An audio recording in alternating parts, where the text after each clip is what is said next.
Talking about leadership in uncertain times, we cannot avoid the topic of COVID-19 pandemic. We know that it was challenging for many companies, especially so in Croatia. What do you think a leader should keep in mind to be inclusive and embracive, especially in this period of uncertainty brought about by COVID-19? Tough question. Okay, this is the situation that we've never had so far. You know, it's the really complete change of the game for all of us. I remember when the COVID crisis started. This was spring 2020. It was really very demanding, very tough year for us. It was really a lot of let's say setbacks, or really several situations. If you remember very well, the COVID situation started, the lockdown in Croatia started on March 19th. We had an earthquake on March 22nd. Just a month earlier, we had a cyber attack. We were attacked. Our money was stolen from our company. It was a huge loss for us. And we were just at the time of filing our to antitrust agency in Slovenia, our greatest acquisition in our history here in Slovenia. So in like a month time, we had like 4 situations that we were not prepared for such situation. It really came one by one in a month.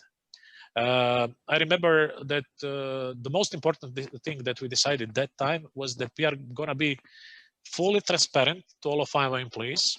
You know, we really very openly told them that what is the situation, and what are the ways, how do we see how we can fight together.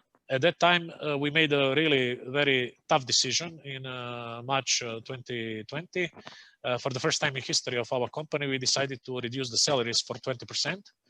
That was a huge shock for all of our employees. But on the other side, I remember very well, it was a big Zoom meeting with almost all of our employees on the meeting. And I was telling them the whole situation, and I was telling them we have 24 hours. So I want you that you reply back to my email. We didn't have any legal requests that we should, by law, we could easily reduce the salary because of the situation in the company. But I asked them, give me your consent or give me your comment on how do you see this situation in the company. At that time, so in Tokić, we had 611 employees. And this was Thursday at 3 o'clock in the afternoon. So the Zoom call finished at 4 o'clock. And by 9 o'clock in the morning, I had 610 out of 611 emails confirming consent, giving the support to the management decision, being aware that the decision is to reduce the salary. So it was really a joint sacrifice of the whole company. So could you imagine what is now the responsibility of being the leader of that company, of that group of the people, that you have to do your best.